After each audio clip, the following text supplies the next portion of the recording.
Steve from Checkpoint is not a hero. This universe-hopping adventurer has consistently put the lives of his friends at risk, and the worst part of all is that nobody realizes this. Well, no one, except for one person. Hello everybody, and welcome to the second episode of Theory People on this channel. My name is Theory Star, and I like Minecraft. If you've been on the internet for more than 30 seconds, well then you'll know of a little something called Minecraft. Minecraft was popularized by YouTubers who generally fall into two categories when they play the game: the gaming YouTuber and the narrative-driven YouTuber. Gaming YouTubers often upload footage of them playing the game as intended. Usually, there are some mods and stuff. But narrative-driven YouTubers are different because there's always an interconnected story. Think the Dream SMP, AFMAO, or, like we're talking about today, Checkpoint. The main characters of Checkpoint are Steve and his robotic companion Guido, which stands for Gaming Utility and Database Operations. The two's main archenemy is named Mesa, and other characters include Austin, Steve's #1 fan, who before this I did not know identified as a they/them, Chris, Austin's guardian, Arnetta, the multiverse's strongest athlete, Billy, the multiverse's biggest bully, and his older sister Katie, Lily, Steve's psychotic ex, and Sergeant Shaw, a guy who I could find basically no information about on the Checkpoint website.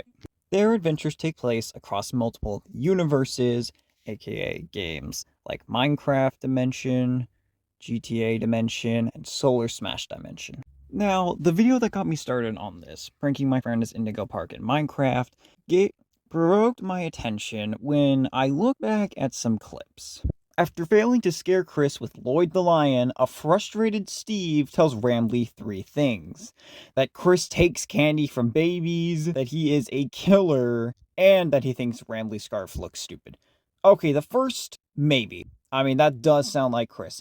The second one, it could be an accident, but the third one is never once said by Chris. And there's another point in the video where Steve forces Rambley into letting out a dangerous beast, potentially endangering Chris. Okay, but what's going on here? This feels a lot more personal than just a prank. After all, both he and Chris could have died from Molly Macaw. Well, after this video, I took a shallow dive, by that I mean dipping my toe, into the Checkpoint series, and what I found was shocking. First off, let me begin with a statement. Steve is a war criminal. This is confirmed 100%. Not by the canon, but by the real-world Geneva Convention. You see, the Geneva Convention established something called collective punishment, which means punishing a group of people for the actions of one person is a war crime. And Steve and a whole lot of YouTubers do this, meaning that they would be war criminals in regards to their content universes. Speaking of pranks, in an Illusions prank video, Steve fires Chris's and several other passengers of a plane's brains, crashes a plane and potentially injures the people on board, and escapes the lawful custody. In Herobrine Among 10 Humans, Steve lets monsters kill the cast, and presumably murders an entire village. There are a lot more videos that go on in Minecraft Dimension, but I'm gonna move on to the GTA 5 Dimension, where he decides to jump some supercars. He destroys 4 different cars, shoots Vision, and runs him over, which would be funny. Another video, moving back to the Minecraft Dimension, is one in which Steve dies, and I thought that he couldn't possibly commit any crimes in this video. But I watched, and he committed probably the most amount of crimes I've seen in a single video.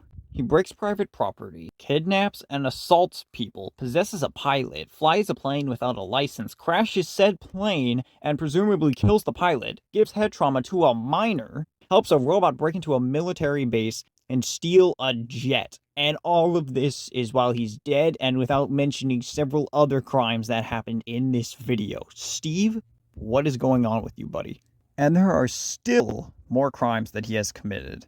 I'm not going to name all of them, otherwise we would be here for centuries, but some of the most interesting crimes include 17 billion murders from when he entered the Solar Smash Dimension, fraud through time travel, escaping lawful custody, more possession, and most interesting of all, interfering with the timeline.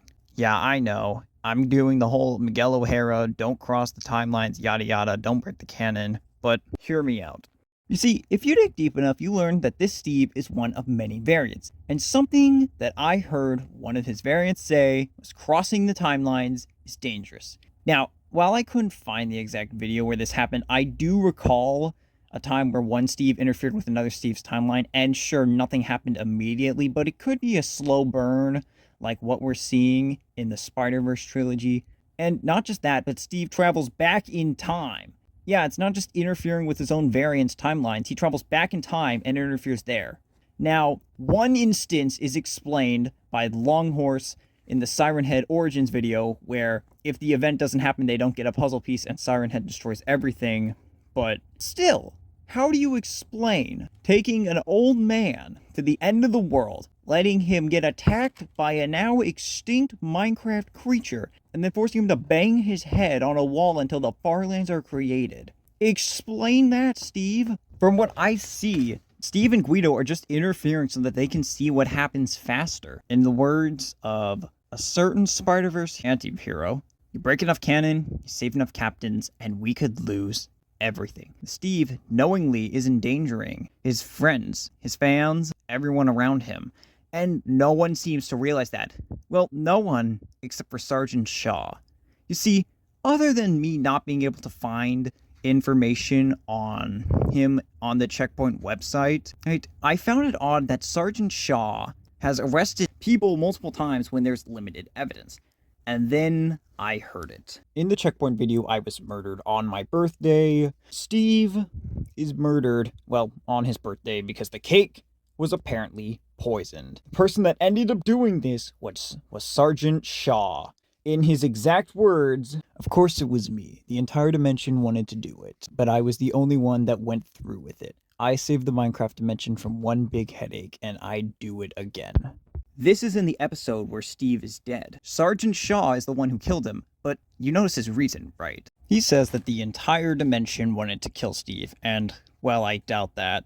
He also says that he saved it from one big headache. Now, this could be referring to the fact that there'd be loud music at the party, but I think he's referring to Steve with all the damage he causes. Steve commits crimes, and he doesn't care who he hurts, which is why Sergeant Shaw poisoned the cake at Steve's party. This got me thinking about yet another video. In the one where Mesa's dead, he arrests Steve right on the spot. Not because Steve's the most likely suspect, but because he knows that Steve could do it. He knows the danger that Steve's capable of, and is the only one who seems to know. And he's the only one that could put a stop to him. But what do you guys think? Do you think this is true? Or do you think I'm crazy? Let me know down in the comments below. Before you click off this video, make sure you go check out my last theory where we theorized that a parody version of Lin-Manuel Miranda should have died after ordering his pizza. Anyways, see you guys next time.